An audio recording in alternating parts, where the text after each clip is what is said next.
അഭിമാനത്തിൻ്റെ നിമിഷങ്ങളിലൂടെയാണ് M Sigma ഗൂഗിൾ ഇപ്പോൾ കടന്നുപോയിക്കൊണ്ടിരിക്കുന്നത്. ഗേറ്റ് 2025 റിസൾട്ടിൽ all India rank 5 M Sigma ഗൂഗിളത്തിന് സ്വന്തമായിരിക്കുകയാണ്. അതിനുള്ള മെയിൻ കാരണക്കാരനായിട്ടുള്ള ആളാണ് എൻ്റെ അടുത്തിരിക്കുന്നത്, നമ്മുടെ സ്വന്തം മുഹമ്മദ് നഫീസ്. ശരിക്കും നിങ്ങൾക്കറിയാം, ഓൾ ഇന്ത്യയിൽ ലക്ഷക്കണക്കിന് ആൾക്കാർ എഴുതുന്ന ഈ എക്സാമിനേഷനിൽ ഒരു ബെസ്റ്റ് എൻജിനീയറെ തിരഞ്ഞെടുക്കുന്ന ഇന്ത്യയിൽ ഈ ഗേറ്റ് എക്സാമിനേഷന് 10% ആൾക്കാർ മാത്രമാണ് ക്വാളിഫൈഡ് പോലും ആകലുള്ളത്. ആ ഒരു സമയത്ത് ഓൾ ഇന്ത്യയിൽ 5ാം റാങ്ക് മേടിക്കുക എന്നത്, ഇപ്പോൾ എം സിഗ്മ ഗോകുലത്തിൻ്റെ കാര്യം പറഞ്ഞു, അതിലുപരി ശരിക്കും മുഹമ്മദ് നഫീസിൻ്റെ ഒരു എഫേർട്ടെന്ന് പറയുന്നത്, നഫീസിൻ്റെ എൻജിനീയറിങ്ങിൽ ആ 4 വർഷത്തെ ജേണി എന്ന് പറയുന്നതും വളരെ ഇമ്പോർട്ടൻ്റ് ആണ്. കാരണം ഒരു സുപ്രഭാതത്തിൽ എഴുന്നേറ്റിട്ട് നാളെ എനിക്ക് 5ാം റാങ്ക് മേടിക്കണം എന്ന് വിചാരിച്ചാൽ കിട്ടുന്നൊരു കാര്യമല്ല ഓൾ ഇന്ത്യയിൽ ഗേറ്റ് എക്സാമിന് 5ാം റാങ്ക്. മറിച്ച് താൻ പഠിക്കുന്ന ഈ 4 വർഷത്തെ എൻജിനീയറിങ്ങിലും ഒരു ലക്ഷ്യം മനസ്സിൽ കണ്ട് ആ ലക്ഷ്യം എപ്പോഴും മനസ്സിൽ വെച്ച് ആ ലക്ഷ്യത്തിനായിട്ടുള്ള ഒരുക്കങ്ങൾ തയ്യാറാക്കി 4ാം വർഷം കൂടുതൽ അതിലേക്ക് കോൺസെൻട്രേറ്റ് ചെയ്യുന്ന ഒരാൾക്ക് മാത്രമാണ് ഇത്ര നല്ല റാങ്ക് മേടിക്കാൻ പറ്റുന്നത്. ഇന്ന് എൻജിനീയറിങ്ങിൽ ജോയിൻ ചെയ്തിട്ടുള്ള, അല്ലെങ്കിൽ പ്രത്യേകിച്ച് നമ്മുടെ 0 to Infinity ഒരുപാട് സ്വപ്നങ്ങളോടുകൂടി ജോയിൻ ചെയ്തിട്ടുള്ള ഫസ്റ്റ് ഇയർ സ്റ്റുഡൻസിന് ഒരു വലിയ മെസ്സേജ് തന്നെയാണ് നഫീസിൻ്റെ ഈ 4 വർഷത്തെ എൻജിനീയറിങ് ജേണി. ഒരാൾ എങ്ങനെ എൻജിനീയറിങ് പഠിക്കണം, എങ്ങനെ സ്കില്ലുകൾ അക്വയർ ചെയ്യണം, ഓരോ നിമിഷവും എങ്ങനെ എൻജിനീയറിങ്ങിൽ സ്വപ്നത്തിലേക്ക് നടന്ന് നീങ്ങാം, അങ്ങനെ നടന്ന് നീങ്ങി ലാസ്റ്റ് ഇയറിൽ ഓൾ ഇന്ത്യയിൽ തന്നെ മുഹമ്മദ് നഫീസ് എന്ന പേര് ഇദ്ദേഹം പതിപ്പിച്ചിരിക്കുകയാണ്. നിങ്ങൾ ഓരോരുത്തരിലും ഞാനൊരു മുഹമ്മദ് നഫീസിനെ കാണുന്നുണ്ട്. ശരിക്കും നമുക്ക് നോക്കാം എങ്ങനെയാണ് നഫീസിൻ്റെ ഒരു എന്താണ് ഈ പറഞ്ഞ ഓൾ ഇന്ത്യയിൽ 5ാം റാങ്ക്. ഇനി എനിക്ക് തോന്നുന്നതെന്ന് വെച്ച് കഴിഞ്ഞാൽ ഇപ്പം തന്നെ ഓൾറെഡി ഞാൻ പറഞ്ഞില്ലേ 4 വർഷത്തെ പ്ലാൻ മാത്രമല്ലായിരുന്നു നഫീസിൻ്റെ കയ്യിലുള്ളത്. ഈ ഗേറ്റിന് ഇങ്ങനൊരു ഓൾ ഇന്ത്യ റാങ്ക് കിട്ടുവാണെങ്കിൽ IIT മദ്രാസിൽ നിന്ന് VLSA എടുക്കണം, അവിടുന്ന് വരുന്ന വലിയ വലിയ പ്ലേസ്മെൻറ്റുകൾ, ഇത്രയും ലക്ഷ്യങ്ങളിട്ടാണ് നഫീസ് ഈ പറഞ്ഞ എന്താണ് പറഞ്ഞത് 4 വർഷം ജേണി ചെയ്തിട്ടുള്ളത്. ശരിക്കും ഞാൻ ഒഫീഷ്യലായി പറഞ്ഞാണ്, നിങ്ങളുടെ ഭാഷയിൽ നിങ്ങളുടെ ഒരു ചേട്ടൻ എന്ന രീതിയിൽ നഫീസ് എങ്ങനെയാണ് നഫീസ് എൻജിനീയറിങ്ങിൽ ജോയിൻ ചെയ്ത് ഈ ഗേറ്റ് പരീക്ഷ ആദ്യമേ ഫസ്റ്റ് ഇയറിലെ ലക്ഷ്യം ഉണ്ടായിരുന്നോ, അങ്ങനെയൊക്കെ ഉള്ളത് എന്ന് വെച്ചാൽ കുട്ടികൾക്ക് നമുക്കറിയാം. കാരണം നോർമലി ഞാനിപ്പം 16 വർഷമായിട്ട് ഞാൻ ഈ എൻജിനീയറിങ് കുട്ടികളെ പഠിപ്പിക്കുന്നതാണ്. അവരൊക്കെ ഫസ്റ്റ് ഇയറിൽ എല്ലാവർക്കും ആഗ്രഹമുണ്ട്. ഫസ്റ്റ് ഇയറിലെ പറഞ്ഞാൽ റിസർച്ചാണ്, പേറ്റൻ്റ് എടുക്കും, ഞാൻ പുതിയ കണ്ടുപിടുത്തങ്ങൾ കണ്ടുപിടിക്കും, ഞാൻ പഠനം എന്ന് വെച്ച് കഴിഞ്ഞാൽ it is not at all about examinations and text book, truly understand the concepts, പിന്നെ ഞാൻ അക്വയർ ചെയ്ത നോളജിനെ റിയൽ ലൈഫിൽ അപ്ലൈ ചെയ്യും. ഇങ്ങനെയൊക്കെ പറഞ്ഞിട്ടാണ് ഫസ്റ്റ് ഇയറിൽ ഒരുപാട് കുട്ടികൾ എൻജിനീയറിംഗ് ജോയിൻ ചെയ്യുന്നത്. പക്ഷേ ഒരു 3rd ഇയർ 5th ഇയർ ഒക്കെ ആകുമ്പോഴത്തേന് പല കുട്ടികളും പറയുന്നുണ്ട് എങ്ങനെയെങ്കിലും ഈ എൻജിനീയറിംഗ് ഒന്ന് കഴിഞ്ഞ് കിട്ടിയാൽ മതി, എവിടെയെങ്കിലും ഒരു ജോലിക്ക് പോകണം. അല്ലെങ്കിൽ ചിലർ പറയും പ്ലേസ്മെൻറ്റ് കിട്ടിയാൽ കഴിച്ചിലായി. അങ്ങനെ തന്നെ അവസാനം അങ്ങനെ അതൊരു ട്രാപ്പായിട്ടാണ് ഞാൻ കാണുന്നത്, നല്ല കഴിവുള്ള കുട്ടികളും. അപ്പോൾ എങ്ങനെയാണ് നഫീസിന്, ഓഫ് കോഴ്സ് നഫീസിനൊരു ഒരു സ്കില്ലുണ്ട്, നഫീസിനൊരു ലക്ഷ്യമുണ്ട്. ആ ലക്ഷ്യം ഇത്ര വർഷം ഇത്രയും വർഷം നഫീസിന് ആ ലക്ഷ്യം ഉണ്ടായിരുന്നോ, അതോ ഫൈനൽ ഇയറിൽ മാത്രമാണോ ഈ ലക്ഷ്യം വന്നത്? എങ്ങനെയാണ് എന്നാണ് പറയുന്നത്, ലക്ഷക്കണക്കിന് ആൾക്കാരിൽ വിരലിൽ എണ്ണാനും മാത്രമുള്ള ആൾക്കാർക്ക് മാത്രം പറ്റുന്ന ഈ അച്ചീവ്മെൻറ്റ് നഫീസ് നേടിയെടുത്തെന്ന് പറയാമോ? സത്യം പറഞ്ഞാൽ എൻ്റെ ഈ ഡ്രീം എന്ന് പറയുന്നത് ഇന്ത്യയിലെ എഞ്ചിനീയറിംഗ് പെർസ്യൂ ചെയ്യുന്ന എല്ലാവർക്കും ഉള്ളതാണ് ഈ IIT സ്വപ്നം എന്ന് പറയുന്നത്. ഒരു 90% ആൾക്കാർ എഞ്ചിനീയറിംഗ് പഠിക്കുന്ന ആൾക്കാർക്ക് ഉള്ളതാണ് ഈ IITയിൽ BTech ഓർ MTech ഓർ എന്തെങ്കിലും. IITയുടെ എക്സ്പോഷർ എന്ന് പറയുമ്പോൾ അത് വേറെ തന്നെയാണ്. അപ്പോൾ അതൊന്ന് എക്സ്പീരിയൻസ് ചെയ്യുക എന്നുള്ളത് ഇന്ത്യയിൽ ടെക്നോളജി പെർസ്യൂ ചെയ്യുന്ന എല്ലാവർക്കും തന്നെ ഉള്ളതാണ്. അപ്പം അങ്ങനെ എനിക്കും ഉണ്ടായിരുന്നു. എനിക്ക് it dates back to like 6th standard. അന്ന് മുതലേ എനിക്ക് IITയിൽ ഒരു IITയുടെ എക്സ്പോഷർ ഒന്ന് ഫീൽ ചെയ്യണം, അവിടെ പോയിട്ട് ഇപ്പം BTech പഠിക്കണം, അത് അങ്ങനെ ഒന്നുമില്ല. പക്ഷേ IIT ആകുമ്പോൾ അവിടെ ഇങ്ങനത്തെ ഇൻ്റർനാഷണൽ ലെവലിലുള്ള ഓപ്പർച്യൂണിറ്റീസ് വരും, അവിടെ ഇങ്ങനത്തെ റിസർച്ച് നടക്കും. അപ്പോൾ അവിടെ പോകണം എന്നൊരു ഡ്രീം അന്ന് മുതലേ ഉള്ളതാണ്. പക്ഷേ നമുക്കറിയാം JEE ആണ് BTechനുള്ള എക്സാം. അപ്പം അതിൽ ഞാൻ അത്യാവശ്യം എഫേർട്ട് ഇട്ടെങ്കിലും ആ സമയം കോവിഡായിരുന്നു 2020. അപ്പം എക്സാംസ് 3-4 മാസം മാറ്റി വെച്ചു, 6 മാസം മാറ്റി വെച്ചു. അങ്ങനെ അതിൽ ലൈക്ക് ആ ഒരു സമയം പ്രോപ്പർ ഗൈഡൻസും. അപ്പം ആ സമയത്ത് എനിക്ക് ഇങ്ങനെ ഫോണും, എൻ്റെ കയ്യിൽ ഫോണൊന്നും ഇല്ലായിരുന്നു ആ സമയത്ത്. അപ്പം എൻ്റെ ഫാക്കൽറ്റീസായിട്ട് ഇൻട്രാക്ട് ചെയ്യാനും അങ്ങനെ ഒന്നും പറ്റാത്തതുകൊണ്ട് എനിക്ക് ആ സമയത്ത് ആ ഒരു ഡ്രീമിനെ ഒരു കറക്റ്റ് ഒരു കൺക്ലൂഷൻ കൊടുക്കാൻ പറ്റിയിട്ടില്ലായിരുന്നു ആ ഒരു സമയത്ത്. അപ്പം അങ്ങനെയാണ് ഞാൻ CET എത്തുന്നത്.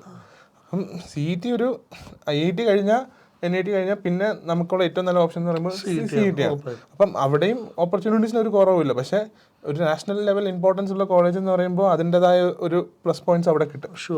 അപ്പം ഈ ഡ്രീം എന്ന് പറഞ്ഞത് ഓക്കെ അവിടെ നടന്നില്ല എങ്കിലും ബാക്ക് ഓഫ് ദ മൈൻഡിലുണ്ട്. ഇനിയൊരു 4 വർഷം കഴിയുമ്പോൾ ഗേറ്റ് എന്ന് പറഞ്ഞൊരു ഓപ്പർച്യൂണിറ്റി ഉണ്ട്. പക്ഷേ സീരിയസ് ആയിട്ട് ഫസ്റ്റ് ഇയറിൽ അങ്ങനെ കൺസിഡർ ചെയ്തൊരു ഓപ്ഷൻ അല്ല. കാരണം ഏതൊരു വ്യക്തിയും പോലെ എഞ്ചിനീയറിംഗിന് കയറുമ്പോൾ നമ്മൾ ആദ്യം നോക്കുന്നത് പ്ലേസ്മെൻ്റ് ആണ്. അപ്പം CET വരുന്ന ഏറ്റവും നല്ല കമ്പനി എന്ന് പറയുമ്പോൾ ഒരു TA ടെക്സാസ് ഇൻസ്ട്രുമെൻറ്റ്സ് ആണ്. അപ്പോൾ അവർ ആ സമയത്ത് ഓഫർ ചെയ്യുന്ന പാക്കേജ് എന്ന് പറയുമ്പോൾ 35 സംതിങ് LPA. അപ്പം അതിലോട്ട് കയറാൻ ഉള്ള ശ്രമങ്ങളായിരുന്നു. അപ്പം അതിനും തുടക്കം എവിടെയാന്ന് പറയുമ്പോൾ ഗേറ്റ് സിലബസ് തന്നെയാണ്. ഇപ്പം അവരുടെ കോർ സബ്ജക്ട്സ് ആണ് അവർ ടെസ്റ്റ് ചെയ്യുന്നത്. ഇപ്പം ഞാൻ ഈസിയാണ്, അപ്പം അതിലെ കോർ സബ്ജക്ട്സ് ആണ് അവർ ടെസ്റ്റ് ചെയ്യുന്നത്. അപ്പം അങ്ങനെയാണ് ഞാൻ ശരിക്കും പറഞ്ഞാൽ സീനിയേഴ്സ് എല്ലാം പറഞ്ഞത് ഗേറ്റ് സിലബസ് നോക്കിയാൽ മതി, പ്രിപ്പയർഡ് ആവും TA എന്നുള്ളതിൽ സെക്കൻഡ് ഇയറിൽ അപ്പോഴാണ് ഞാൻ ഈ ഗേറ്റ് സിലബസ് പഠിച്ചു തുടങ്ങുന്നത്. സെക്കൻഡ് ഇയർ മുതൽ ഏകദേശം നോക്കി തുടങ്ങി. ഞാൻ സെക്കൻഡ് ഇയർ മുതൽ നോക്കി തുടങ്ങി. അതായത് SSD എന്ന സബ്ജക്റ്റ് വരുമ്പോഴത്തേക്കും എനിക്ക് SSD തേർഡ് സെമ്മിലാണ് നമുക്ക് വന്നത്. അത് വന്നപ്പോഴത്തേക്കും മനസ്സിലായി ഓക്കെ കോളേജ് ലെവലിൽ ഒരു സബ്ജക്റ്റ് പഠിക്കും, ഞാൻ തള്ളി പറയുമല്ല കോളേജിൽ ഒരിക്കലും, പക്ഷേ കുറച്ചും കൂടെ ഡെപ്തിലോട്ട് പഠിക്കണം എന്ന് മനസ്സിലായി SSD ഒക്കെ പഠിച്ചപ്പോൾ. അപ്പം അങ്ങനെയാണ് ഞാൻ ഈ ഗേറ്റ് തുടങ്ങുന്നത്. കോളേജ് ടൈമിനെ തള്ളി പറയുന്നില്ല, നമുക്കറിയാം കോളേജിൽ ഇപ്പോൾ ഏതാണ് ഒരു 40 minutes ആണ്.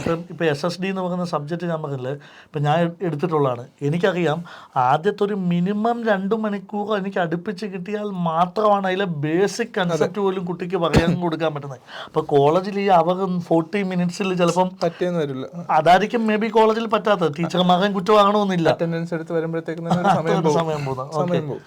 അപ്പോൾ അവിടെയാണ് ഞാൻ തുടങ്ങുന്നത്. അപ്പം അങ്ങനെ കോളേജിൽ ഓൺ ആൻഡ് ഓഫ് ആയിരുന്നു പ്രിപ്പറേഷൻ. ഒബ്വിയസ്ലി നമുക്ക് കോളേജിൽ എൻ്റർടൈൻമെൻ്റ് ഉണ്ട്, ഫ്രണ്ട്സിൻ്റെ കൂടെ കറക്കമുണ്ട്, പിന്നെ നമ്മൾ ഒബ്വിയസ്ലി ഡിസ്ട്രാക്ട് ആയി പോകും കോളേജിലാകുമ്പോൾ. അപ്പം ഓൺ ആൻഡ് ഓഫ് ആയിരുന്നു, ഭയങ്കര സീരിയസ് പ്രിപ്പറേഷൻ ഒന്നും അല്ല. ബട്ട് ലെക്ചേഴ്സ് കേൾക്കും, ലെക്ചേഴ്സ് ഇരുന്ന് കേൾക്കും, നോട്ട് എഴുതും. പക്ഷേ അങ്ങനെ പ്രോബ്ലം ചെയ്ത് നോക്കിയിട്ടില്ല, അങ്ങനെ കാര്യമായിട്ടുള്ള സീരിയസ് പ്രിപ്പറേഷൻ ഒന്നും ഇല്ല.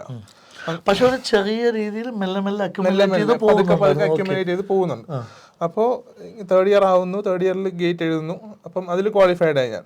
അതിലൊരു അപ്പം ഞാനൊരു 2 സബ്ജക്ട്സ് തീർത്തിട്ടുണ്ടായിരുന്നു. ആപ്റ്റിറ്റ്യൂഡ് അത്യാവശ്യം ഉള്ളതുകൊണ്ട് ഞാനത് ക്വാളിഫൈ ആയി. പിന്നെ 4th ഇയർ ആയപ്പോഴത്തേക്കും പ്ലേസ്മെൻറ്റിൻ്റെ തിരക്കായി. അപ്പം ഫുള്ളി അതിലോട്ടാണ് എഫേർട്ട്. ആ ഒരു സമയത്താകുമ്പോൾ എത്ര വലിയ ഡ്രീം ഉണ്ടെങ്കിലും ഒരു പിയർ പ്രഷർ കാരണം നമ്മൾ അതിലോട്ട് സ്വേ ആവും. എങ്ങനെയും ഒരു 8 to 10 LPA ഉള്ള ജോബിലെങ്കിലും നമ്മൾ കയറിപ്പെടണമെന്ന് നമ്മൾ കുറേ കഷ്ടപ്പെടും. നാച്ചുറലാണ്. കാരണം നമ്മുടെ അടുത്തുള്ളവരൊക്കെ പ്ലേസ്ഡ് ആവുന്നു, ഇന്റേൺഷിപ്പിന് പോകുന്നു, സാലറി വാങ്ങുന്നത് കാണുമ്പോൾ നമുക്ക് നാച്ചുറലായിട്ട് അതിനോടൊരു ഇൻക്ലിനേഷൻ വരും. അപ്പം അങ്ങനെ അതിലോട്ട് ഫോക്കസ് ചെയ്ത് പിന്നെ IB ആയി. അങ്ങനെ 4th ഇയറിൽ കാര്യമായിട്ടൊന്നും നോക്കി ചെറുതായിട്ട് നോക്കുന്നുണ്ട്, ലെക്ചേഴ്സ് കേൾക്കുന്നുണ്ട്, ക്ലാസ് കേൾക്കുന്നുണ്ട്, അല്ലാതെ കാര്യമായിട്ട് പ്രിപ്പറേഷൻ ഒന്നുമില്ല. 3rd ഇയറിലുള്ള പ്രിപ്പറേഷൻ പോലും 4th കൊടുക്കാൻ പറ്റിയിട്ടില്ല. അപ്പോൾ ഇങ്ങനെ വരുന്നു.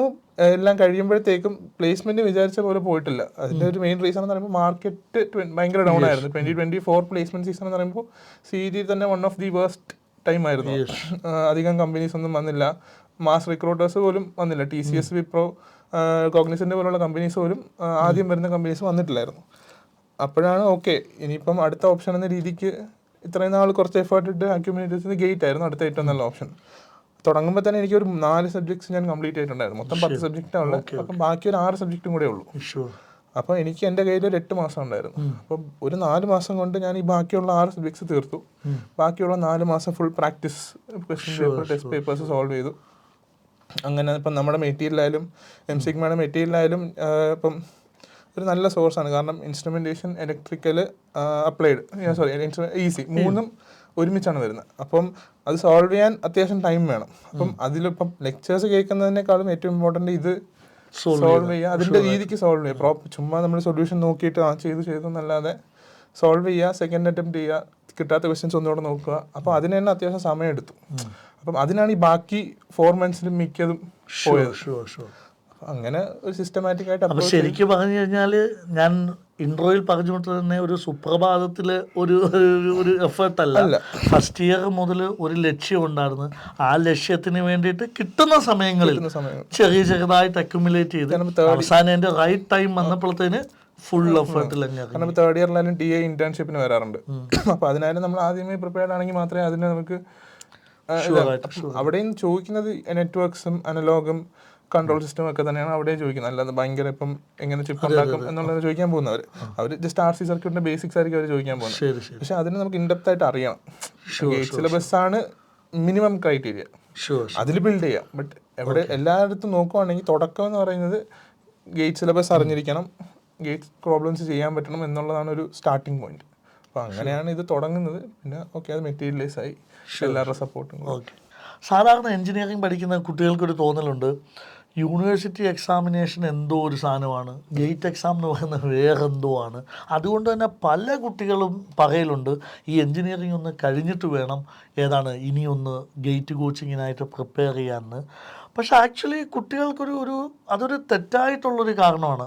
ആഫ്റ്റർ ഓൾ അവർ പഠിക്കാൻ വന്ന എൻജിനീയറിംഗ് ആണ്, അതേ സബ്ജക്റ്റ് തന്നെയാണ് ഗേറ്റിനുള്ളത്. പക്ഷെ സ്റ്റിൽ എല്ലാ കുട്ടികളും ഇപ്പം നിങ്ങളുടെ ഫ്രണ്ട്സ് ആണെങ്കിലും ഒരുപാട് പേര് കോളേജിൽ പഠിക്കുന്നവർ പറയലുണ്ട് യൂണിവേഴ്സിറ്റിക്ക് തന്നെ പഠിക്കാൻ സമയമില്ല, പിന്നല്ലേ ഗേറ്റിന് പഠിക്കാമെന്ന്.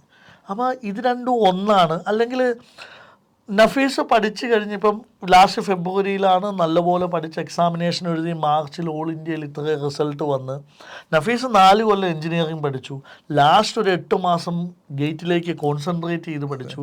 ഇതെല്ലാം കഴിഞ്ഞപ്പോഴത്തേന് എന്താണ് തോന്നുന്നത് ഇപ്പോഴത്തെ കുട്ടികൾ പറയലുണ്ട് യൂണിവേഴ്സിറ്റി എക്സാം പഠനമൊന്ന് ഗേറ്റ് പഠനമൊന്ന്, അതിനെക്കുറിച്ച് പുതിയ കുട്ടികളോട് എന്താണ് പറയാനുള്ളത്? ആ ഒരു മിസ്കൺസെപ്ഷൻ എനിക്കും ഉണ്ടായിരുന്നു. അതായത് ഓക്കെ യൂണിവേഴ്സിറ്റി കഴിഞ്ഞിട്ട് ഗേറ്റ് നോക്കാം, പക്ഷേ സത്യം പറഞ്ഞാൽ സബ്ജക്റ്റ് രണ്ടും ഇപ്പം ഇവിടെ യൂണിവേഴ്സിറ്റിയിൽ വരുന്ന സബ്ജക്ട്സ് തന്നെയാണ് ഗേറ്റിലും വരുന്നത്. സത്യം പറഞ്ഞാൽ യൂണിവേഴ്സിറ്റിയിൽ കൂടുതൽ സബ്ജക്ട്സ് ഉണ്ട്, ഗേറ്റിൽ 10 സബ്ജക്റ്റേ ഉള്ളൂ. അപ്പം ഗേറ്റ് എന്ന് പറഞ്ഞാൽ യൂണിവേഴ്സിറ്റി സിലബസിൻ്റെ ഒരു സബ്സെറ്റാണ്. ഓക്കെ, അപ്പോൾ സത്യം പറഞ്ഞാൽ ആകെ മാറുന്നതെന്ന് പറയുമ്പോൾ ഗേറ്റിൻ്റെ ഒരു മെത്തേഡ് ഓഫ് ലേണിംഗ്, അതായത് നമ്മൾ പഠിക്കുന്ന ഒരു രീതി മാത്രമേ അവിടെ ഡിഫറൻസ് വരുന്നുള്ളൂ.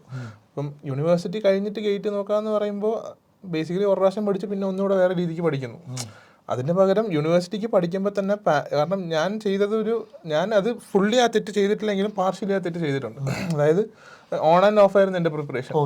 ഓക്കെ പ്ലേസ്മെൻറ്റ് വരുമ്പോൾ ഓക്കെ അതിലോട്ട് അങ്ങ് പോകും. പക്ഷേ പഠിക്കുമ്പോൾ തന്നെ ഇപ്പം യൂണിവേഴ്സിറ്റിയിൽ S3 SSD വരും ഈസിക്കാർക്ക്, പിന്നെ അനലോഗ് വരും. അവിടെ തന്നെ നമ്മൾ ഓക്കെ ഗേറ്റിൻ്റെ രീതിക്ക് പഠിച്ചിട്ട് പിന്നെ യൂണിവേഴ്സിറ്റിയുടെ സമയമാകുമ്പോൾ എന്തായാലും നമ്മൾ 2 ദിവസം കൊണ്ടാണ് പഠിക്കാൻ പോകുന്നത്, മാക്സിമം 3 ദിവസം കൊണ്ട്. ഈ ഒരു ഗേറ്റിൻ്റെ ഒരു നോളേജ് വെച്ചിട്ട് ആ 3 ദിവസം കൂടെ എഫേർട്ട് ഇട്ടാൽ ഉറപ്പായിട്ട് S കിട്ടും. അതിൽ എനിക്ക് വേറെ വലിയ ബുദ്ധിമുട്ടൊന്നുമില്ല. 3 ദിവസം കൊണ്ട് സ്ക്രാച്ചിൽ നിന്ന് പഠിക്കുന്നതും ഓൾറെഡി ഉണ്ടാക്കി വെച്ചേക്കുന്ന ഒരു ബേസിന്റെ പുറത്ത് ഒരു ചെറിയൊരു റാപ്പ് പോലെ യൂണിവേഴ്സിറ്റിക്ക് ഒന്ന് കഥ എഴുതാൻ പഠിക്കണം, അത്രേ ഉള്ളൂ. വേറെ പ്രത്യേകിച്ച് നോളേജ് സെയിം ആ രണ്ടിലും. അപ്പൊ ആ നോളേജ് ആദ്യമേ ഗേറ്റിന് ബിൽഡ് ചെയ്ത് വെക്കുവാണെങ്കിൽ യൂണിവേഴ്സിറ്റി ഉപകാരപ്പെടും, തേർഡ് ഇയറിൽ ഇന്റേൺഷിപ്പ് വരുമ്പോൾ അവിടെ ഉപകാരപ്പെടും, ഫോർത്ത് ഇയറിൽ പ്ലേസ്മെന്റ് വരുമ്പോൾ അവിടെ ഉപകാരപ്പെടും. ഇനി അഥവാ ഫോർത്ത് ഇയറിൽ എൻഡിൽ M.Tech പോകാനാണ് നോക്കുന്നതെങ്കിൽ അവിടെയും ഉപകാരപ്പെടും. സോ ഇതൊരു ഓൾ ഇൻ ഓൾ ഗെയിം, അതായത് സെപ്പറേറ്റ് ആയിട്ട് കാണേണ്ട ഒരു ആവശ്യമില്ല. ഇത് പൊതുവെ പഠിച്ചു കഴിയുന്ന എല്ലാ കുട്ടികളും ഏതാണ് പറയുന്നത് 4 വർഷം B.Tech പഠിക്കുക, അതിനുശേഷം ഈ പറയുന്ന ഗേറ്റ് കോച്ചിങ്ങിലേക്ക് പഠിച്ചു കഴിഞ്ഞ് പലരും പറയലുണ്ട് പക്ഷെ ഇത് നേരത്തെ അങ്ങ് ചെയ്യേണ്ടതായിരുന്നെന്ന്. അത് ശരിയാണ്. കാരണം അങ്ങനെ ഒരു ആവശ്യം വരുന്നില്ല, സെപ്പറേറ്റ് ഇരുന്ന് നോക്കണം എന്നുള്ള ആവശ്യം. കാരണം ഇപ്പം അതിപ്പം നമ്മൾ എന്താ പറയുക സിലബസ് സെയിമാണ്. ഇപ്പം ഞാൻ പറഞ്ഞ പോലെ തേർഡ് ഇയറിലും സെക്കൻഡ് ഇയറിലും ഫോർത്ത് ഇയറിലും വരുന്ന സബ്ജക്ട്സ് ആണ് ഗേറ്റിന് വരുന്നത്. എല്ലാം വരുന്നില്ല, ഒരു സെമ്മിൽ 1 പേപ്പറോ 2 പേപ്പറോ ഉള്ളൂ ഗേറ്റിന് സിലബസ് ആയിട്ട് വരുന്നത്. അപ്പം ഒരു സെമ്മ് കൊണ്ട് ഒരു ഗേറ്റിന്റെ രീതിക്ക് പഠിച്ചു തീർക്കുക എന്നുള്ളത് പറ്റാവുന്ന ഒരു കാര്യമാണ്. പാടാണ്, ഒബ്വിയസ്ലി കോളേജിന്റെ ഡിസ്ട്രാക്ഷൻസ് ഒക്കെ വെച്ച് നോക്കുമ്പോൾ പാടാണ്, പക്ഷെ പറ്റും, ഡെഫിനറ്റ്ലി പറ്റും. കാരണം അതിന്റെ റിവാർഡ്സ് വളരെ ഹൈ ആണ്. ഇപ്പം ആദ്യത്തെ കാര്യം 1 വർഷം സേവ് ചെയ്യാം. ഇപ്പോൾ റിപ്പീറ്റിന് ഇപ്പം ഹൈദരാബാദിലും ഡൽഹിയിലോ അതോ എവിടെ പോയാലും 1 വർഷം നമുക്ക് അതിന് നമ്മൾ സ്പെൻഡ് ചെയ്യണം. അപ്പോൾ 1 വർഷം നമ്മൾ മുന്നോട്ട് വെക്കും, അത് തന്നെ ഒരു അഡ്വാൻറ്റേജ് ആണ്. റിപ്പീറ്റിന് പോയില്ലെന്ന് പറയുമ്പോൾ 1 വർഷം സേവ് ആകുമെന്ന് പറയുമ്പോൾ അത് തന്നെ വലിയ അഡ്വാൻറ്റേജ് ആണ്. പിന്നെ കോളേജ് സമയങ്ങളിൽ വരുന്ന ഓപ്പർച്യൂണിറ്റീസ് നമുക്ക് ബെറ്റർ ആയിട്ട് ഒന്ന് കോൺഫിഡൻ്റ് ആയിട്ടൊന്ന് നേരിടാൻ പറ്റും. ഒരു കമ്പനി വരുവാണെങ്കിൽ അവർ ചോദിക്കാൻ പോകുന്ന ബേസിക്സ് നമുക്ക് ക്ലിയർ ആണെന്നുണ്ടെങ്കിൽ നമുക്ക് കോൺഫിഡൻ്റ് ആയിട്ട് ആ ഇൻ്റർവ്യൂവിൽ ചെന്നിരിക്കാൻ പറ്റും. അപ്പോൾ എൻ്റെ പ്രശ്നം എന്ന് പറയുമ്പോൾ എനിക്ക് അറിയായിരുന്നു, പക്ഷെ ഒരു 3-4 സബ്ജക്ട്സേ അറിയായിരുന്നുള്ളൂ. എൻ്റെ ബാക്ക് ഓഫ് ദ മൈൻഡിൽ എപ്പോഴും ഓടുന്നത് ഓക്കെ അതുമായിട്ട് ബന്ധപ്പെട്ട് എന്ത് ചെയ്യും, മറ്റേ സബ്ജക്റ്റായിട്ട് ബന്ധപ്പെട്ട് എന്തെങ്കിലും ചോദ്യം വന്നാൽ ഞാൻ എന്ത് ചെയ്യും എന്നൊരു പ്രശ്നം എനിക്കുണ്ടായിരുന്നു. അതെ അതെ അതെ. വരത്തില്ലായിരിക്കും, പക്ഷെ വന്നാൽ ഞാൻ എന്ത് ചെയ്യും എന്നുള്ളതൊരു തോട്ട് എന്നെ ഒന്ന് പിറകോട്ട് വലിക്കുന്നുണ്ടായിരുന്നു ആ സമയത്ത്. ഇപ്പം ഞാൻ പഠിച്ചു കഴിയുമ്പോൾ ആലോചിക്കും, അന്ന് അവർ ചോദിച്ചിട്ട് ഞാൻ ഇങ്ങനെ പറഞ്ഞിരുന്നെങ്കിൽ ചിലപ്പോൾ അവർ കുറച്ചും കൂടെ ഇമ്പ്രസ് ആയേനെ എന്ന് എനിക്ക് തോന്നിയിട്ടുണ്ട് പലപ്പോഴായിട്ട്. അപ്പം അതൊക്കെ മാറ്റണമെങ്കിൽ നമ്മൾ ആദ്യം തൊട്ടേ ഒന്നൊരു മിനിമം ഒരു എഫേർട്ട് ഇട്ട് പോവുകയാണെങ്കിൽ അവസാനത്തെ ഒരു കുറച്ച് പിന്നെ അക്യുമുലേറ്റ് ചെയ്ത് വന്നിട്ട് അവസാനം പ്രിപ്പറേഷൻ്റെ സമയത്തൊന്ന് സീരിയസ് ആയി കഴിഞ്ഞാൽ അത്രേ ഉള്ളൂ. Sure sure. അപ്പോൾ ശരിക്കെന്ന് വെച്ച് കഴിഞ്ഞാൽ എന്താണ് പറയുന്നത്, നമ്മുടെ നാടിനും ഇന്ത്യക്കും തന്നെ അഭിമാനമാണ് മുഹമ്മദ് നഫീസ്. അപ്പം ഇതുപോലെ ഒരുപാട് റാങ്കുകൾ ഇനിയും കേരളത്തിൽ ഉണ്ടാകട്ടെ. അതുപോലെ തന്നെ ലാസ്റ്റ് നഫീസിനോട് ഇപ്പോൾ എൻ്റെ ഒരു ഇത്രയും വർഷത്തെ ഒരു എക്സ്പീരിയൻസ് വെച്ച് പറയണം, ഇതൊരു വലിയ അച്ചീവ്മെൻ്റാണ്. പക്ഷേ ഇതൊരിക്കലും എന്താണ് പറയുന്നത് ഒരു എൻഡല്ല, ഇതാണ് ശരിക്കും തുടക്കം. ഓക്കെ, ഇതിനെ ഞാൻ കുറച്ച് കാണുന്നല്ല, ഇതൊരു വലിയ അച്ചീവ്മെൻ്റാണ്, സന്തോഷിക്കേണ്ടതാണ്. പക്ഷേ ലൈഫിൽ ഇവിടെ നിന്നാണ് തുടങ്ങാൻ പോകുന്നത്. ഇനിയും വളരെ വളരെ വലിയ വലിയ ഉയരങ്ങളിലെത്തട്ടെ. ഒരു 3 വർഷം കഴിഞ്ഞിട്ട് നഫീസ് വന്നിട്ട് ഞാൻ പറഞ്ഞില്ലേ ഇന്ത്യയിൽ എന്താണ് പറഞ്ഞത് എല്ലാ മനുഷ്യരും അവനവൻ്റെ പേര് your name will be remembered എന്നൊക്കെ പറയല്ലേ, അതുപോലെ എന്താണെന്ന് വെച്ചാൽ we have to mark your name in nation. And ഈ ഒരു നെയിം നമ്മുടെ നേഷനിൽ മാർക്ക് ചെയ്യുമെന്ന് ചെയ്യട്ടെ. Okay, thank you Nafees. Okay.